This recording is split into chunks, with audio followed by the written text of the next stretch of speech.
बच्चे अपने घर में कैद होकर अपनी सारी क्रिएटिविटी खत्म कर दें, हमारे बच्चों की प्रतिभा का सम्मान किया जाएगा। इसीलिए पेश है डिजिटल बाल मेला। पाक विस्थापित नेता हिंदू सिंह सोडा ने भारत और पाकिस्तान के बीच थार एक्सप्रेस को एक बार फिर से शुरू करने की मांग उठाई है। बता दें, दरअसल भारत पाकिस्तान के बीच चलने वाली साप्ताहिक थार लिंक एक्सप्रेस को बंद किए हुए 1 साल से भी ज्यादा का समय बीत चुका है और इससे दोनों देशों के लोग खासे निराश भी हैं। वहीं अब इस ट्रेन को एक बार फिर से शुरू करने की मांग मुखर होने लगी है।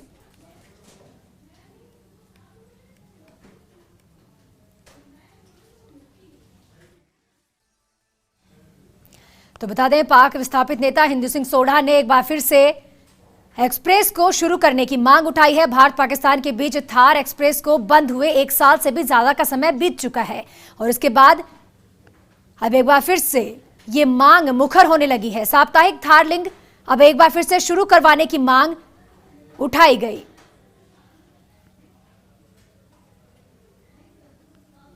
मुझे ये तो समझ में आता है कि कोविड की वजह से आप प्रिकॉशन लें, लेकिन उससे पहले जो बंद हुई है ये एक डिप्लोमेटिक, जहाँ तक उनको सिग्नल देने की बात है किसी पाकिस्तान की ऐसी हरकत पर जो कि भारत के लिए कहीं आंतरिक सुरक्षा को खतरा है, ये भी समझ में आता है।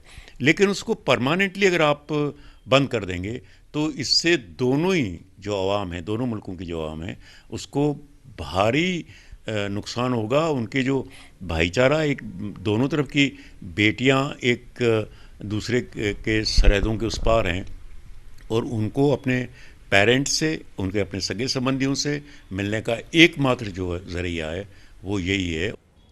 पाक के नापाक इरादे बार बार सामने आने के बावजूद दोनों देशों में रह रहे रिश्तेदारों को अपनी रिश्तेदारियां निभाने के उद्देश्य और भाईचारे को कायम रखने के लिहाज से वर्ष 2006 में तत्कालीन प्रधानमंत्री अटल बिहारी वाजपेयी के प्रयासों से शुरू किए गए थार एक्सप्रेस पिछले साल 16 अगस्त से बंद पड़ी हैं और ऐसे में जो रिश्तेदारी निभाने वाले लोग हैं वो हैरान और परेशान हैं।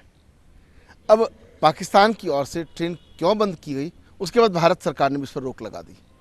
सबसे बड़ी बात यह है कि पाक विस्थापित नेता हिंदू सिंह सोडा ने इस संबंध में मांग की है प्रधानमंत्री से कि इस ट्रेन को वापस शुरू किया जाए, क्योंकि दोनों तरफ रिश्तेदारियां, कहीं बेटी दी हुई है तो कहीं यहाँ शादियां की हुई हैं।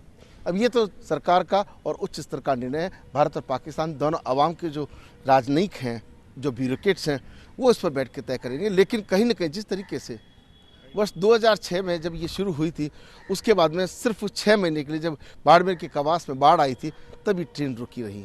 6 महीने भारत की ओर से ट्रेन जाती, 6 महीने से पाकिस्तान की ओर से ट्रेन आया करती थी, लेकिन अब वो सब यादें रह गई हैं। इस वक्त जब पाकिस्तान के अंदर हिंदुओं के साथ जो अत्याचार, बर्बरता के समाचार आ रहे हैं, इसके बीच यहाँ के लोगों में इस बात का भय है कि आखिर उनके रिश्ते के साथ कुछ हो नहीं जाए। तो अब देखना ये है कि ये ट्रेन की सीटी कब बसती है और दोनों देशों की ओर से पहल कब होती है कि भाईचारा कायम रहे, क्योंकि बंटवारे का दर्द जो है वो सब लोग जानते हैं, मगर जो रिश्तेदार हैं उनका इसमें क्या कसूर। सोहेग मान सिंह के साथ राजीव गौर, फर्स्ट इंडिया न्यूज़, जोधपुर।